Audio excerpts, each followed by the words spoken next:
Welcome and जय Hind dear defence aspirants.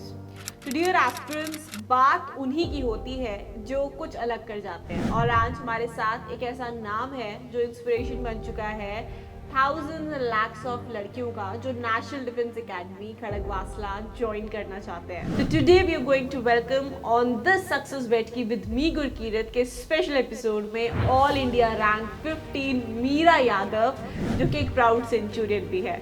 So let's jump into her journey. Let's see from a civilian background to the National Defense Academy to All India Rank 15. ये सब कैसे possible हुआ, और वो सब अपने first attempt में। So this is going to be an amazing journey. और चलिए फटाफट से फिर jump करते हैं और बात करते हैं। सर, ये interesting और funny moment at the SSB board? Yes ma'am. Like जैसे कि मैम हम वहां पे लाइक ऐसे बैठे होते थे, लाइक सारे के सारे ऐसे। जब मैम हमारा टास्क हो जाता था तो हम लाइक ऐसे बैठे हुए होते थे। तो मैम लाइक ऐसे जैसे होता है ना कि गॉसिपिंग करना दूसरे ग्रुप की या फिर लाइक ऐसे।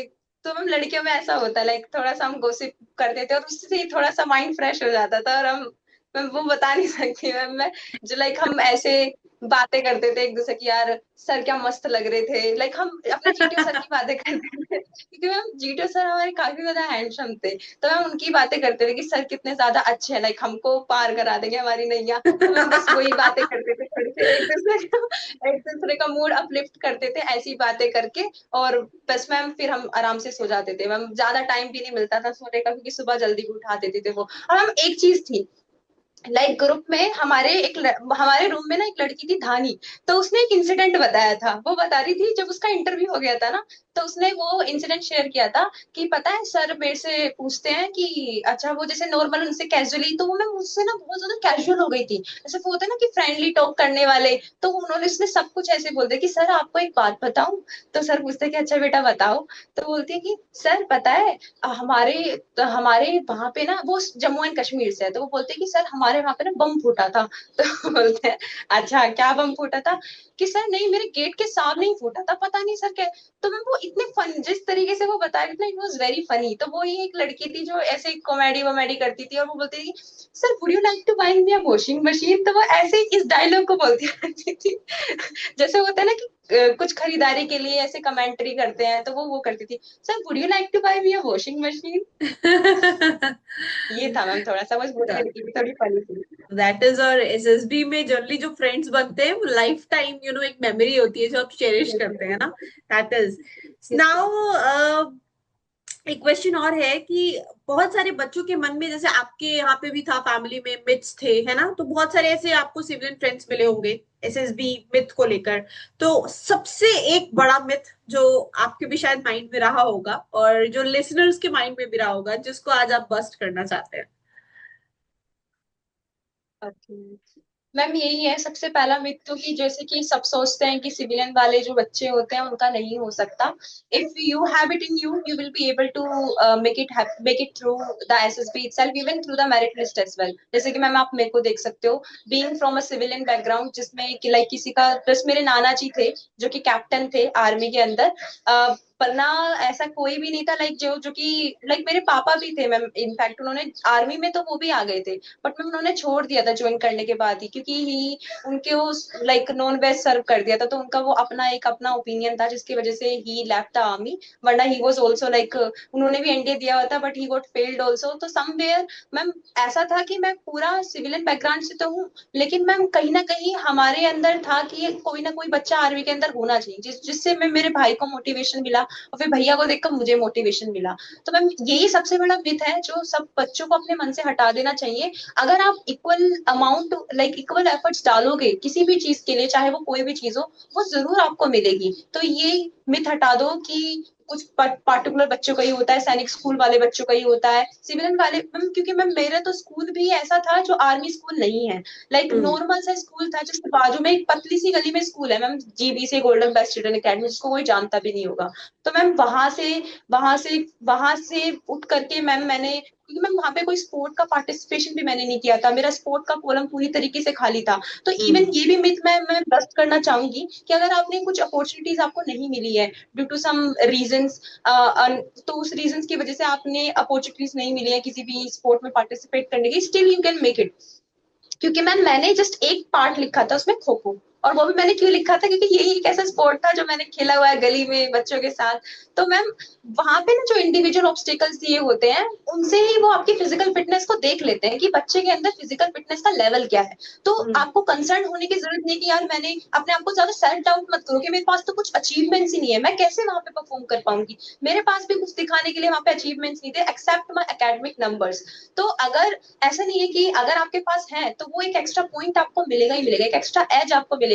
तो अगर अगर आपको लगता है कि मेरे पास नहीं है तो अभी से ही पार्टिसिपेट करना स्टार्ट कर दो। चाहे कहीं ना कहीं से आप अपॉर्चुनिटीज ढूंढ ही सकते हो, अगर आपको स्कूल में नहीं मिल रही कुछ भी ऐसी, खुद से इनिशिएटिव लेना स्टार्ट कर दो, खुद से कुछ सोशल वर्क करना स्टार्ट कर दो, जो कि वहां पे आपका एक अचीवमेंट ऐड हो जाएगा और वो आपको एक एक्स्ट्रा एज ही देगा। तो मैम ये मिथ है जो मैं बस्ट करना चाहूंगी। एंड आपका साइकोलॉजी टेस्ट को लेकर क्या अप्रोच था फॉर दी एसएसबी इंटरव्यू, क्योंकि लिखना भी होता है और आइडिया जनरेशन बहुत इंपॉर्टेंट होता है।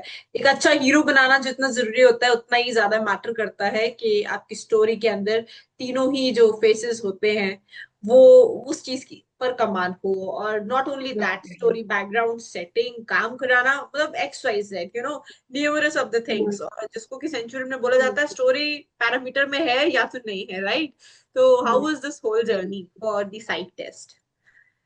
मैम मैं साइट के लिए काफी ज्यादा कंसर्न थी स्टार्टिंग से ही। इवन जब मैं लाइक कॉन्फ्रेंस के बाद जब हम डिस्कशन भी कर रहे थे फ्रेंड्स लोग, तो मैंने तो यही बोल दिया था कि जो डुबाएगा मुझे साइट डुबाएगा, क्योंकि ये मेरा स्टार्टिंग से वीक रहा है, शायद मेरे को लग रहा है इसमें भी।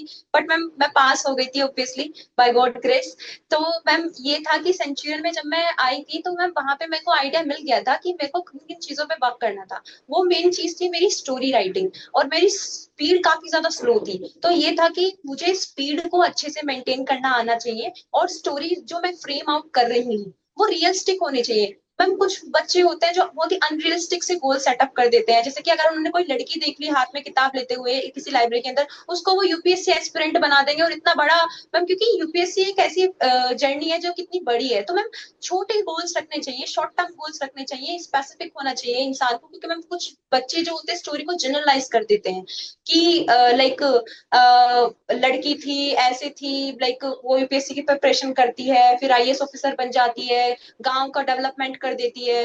तो मैम जनरलाइज हो गई, कुछ चीजें जनरलाइज हो जाती हैं। आपको स्पेसिफिकली जो भी टास्क है उसको, जैसे मैम अगर आप कोई इवेंट ऑर्गेनाइज कर रहे हो, किस डे के पे ऑर्गेनाइज कर रहे हो वो भी मेंशन करो उसमें। जैसे रिपब्लिक डे पे कोई इवेंट ऑर्गेनाइज हो रहा है तो बी स्पेसिफिक एंड अपने शॉर्ट टर्म गोल्स को रखो। तो मैम मैंने वही चीज जो मैंने सीखी थी सेंचुरी में वो चीजें अप्लाई करना स्टार्ट कर दी थी after coming back to my home. Ma'am मैं क्या करती थी, रिटर्न प्रैक्टिस करती थी, और मैंने मैंने अपना पूरा एक रजिस्टर भरा हुआ है रिटर्न प्रैक्टिस से। लाइक पिक्चर को देखना अच्छे से, फिर उस पे मैम एक पिक्चर को चूज करके मैम पहले तो मैं देखती थी कि इसमें मैं कैसे अपने रियल लाइफ से इसको रिलेट कर सकती हूँ। कैसे अगर हम रियल लाइफ से रिलेट करते हैं तो वो कहीं ना कहीं आपकी पर्सनैलिटी थ्रू वे में प्रोजेक्ट होती है ऐसे सर के पास में।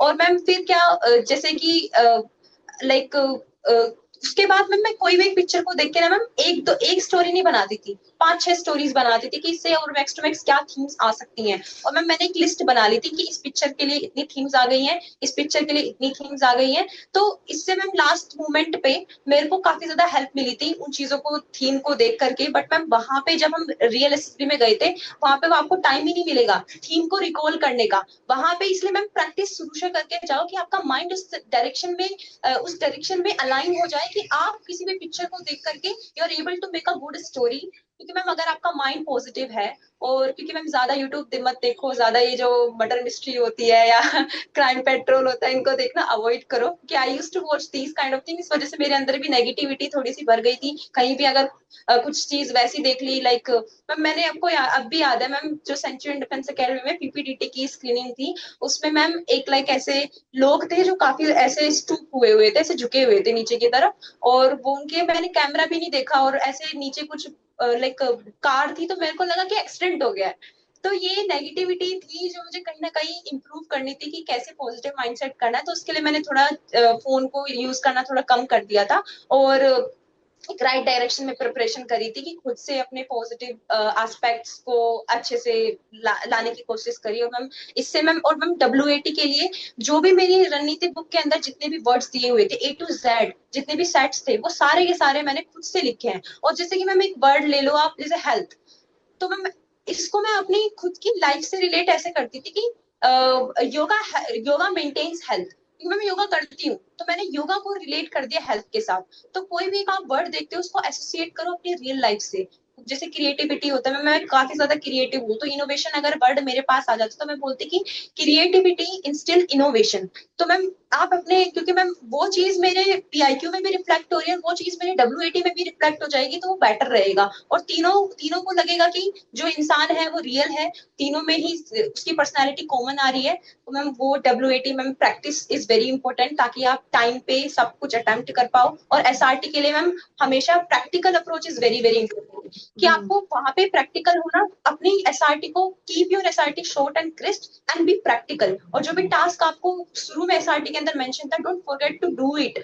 जो आपके सर ने यही अप्रोच दी थी। और मैम मैंने फिर जस्ट रणनीति बुक से सारी एक चीज, तो मैम रणनीति बुक के अंदर तो सारी SRT ऐसी दी गई है कि वहां पे से आपको लगेगा ही नहीं कि SRT आपको बाहर से लाइक ऐसे आई हुई है, सारी SRT उसी में से ही आती हैं। और मैम उसमें डिफरेंट डिफरेंट सिनेरियोज भी दे रखे हैं, फायर से रिलेटेड या फिर साइक्लोन से रिलेटेड। तो वो हेल्प करता है मैम उसमें कि रिकॉल करने में कि अच्छा ये वाली SRT तो मैंने सोल्व करी हुई है। तो उसमें क्योंकि मैम वहाँ पे टाइम लिमिट सब प्रैक्टिस करके आ रहे हैं, तो तुम भी प्रैक्टिस करके जाओ, बेटर रहेगा, अच्छे मार्क्स मिलेंगे आपको अगर जितना ज्यादा आप अच्छा लिख पाओगे।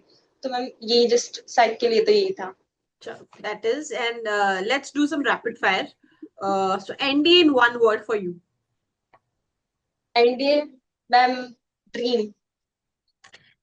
अब तो ये ड्रीम से तो अकम्पलिशमेंट में कन्वर्ट हो गया, isn't it? Yes ma'am, manifestation. Yeah. One thing Okay. about the Substance Selection Board that surprised you. Yes ma'am, ma'am like वहाँ का मतलब वहाँ के जो एसेसर्स थे, they surprised me a lot because I thought they will be very stern and काफी ज्यादा वो होंगे। बट वो मैम चाह रहे थे कि हम वहाँ पे उस प्रोसेस को अच्छे से पार करके ऑफिसर बन जाएं। They actually help you to get through it. So ma'am वो चीज काफी सरप्राइजिंग थी। Your inspiration? मैम माय भैया। Good. And any favorite moment at Centurion that you spent? Yes, ma'am. Last moment which I spent with my friends in the Centurion was a very promising moment, I'd say, because we played a lot of things like badminton. We played volleyball. We did push-ups and these kind of things. चलो, that is good. What does मैं बनूंगी पहली army officer अपने घर से mean to you personally? Ma'am मुझे लगता है कि मैं रोल मॉडल बनूंगी बहुत सारी लड़कियों के लिए, क्योंकि मैम मेरे रूट्स गांव से हैं।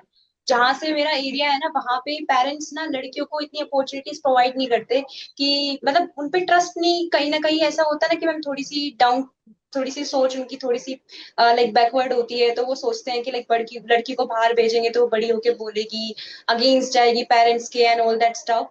तो मैम कहीं ना कहीं मेरे को लगता है, अब इनफैक्ट मैंने ये चीज ऑब्जर्व करी है, लाइक अब वो सारे जितनी भी लड़कियां थी जो लाइक प्रिपरेशन नहीं कर रही थी या प्रिपरेशन फेज में नहीं थी, they have also started preparing for NDA, seeing मी कि जब ये हमारे साथ में लाइक खेलती थी या वो करती थी बचपन में, लाइक लुक एट हर, कहाँ पे वो पहुंच चुकी है। तो मैम एक रोल मॉडल की तरह मैं एक्ट करूंगी काफी सारी लड़कियों के लिए, if I successfully become an army officer in the army. तो ये काफी ज्यादा मेरे लिए अच्छा एक अच्छा, मैं कहीं ना कहीं अपने आप को काफी ब्लेस्ड फील करती हूँ कि I will be able to influence girls who are aiming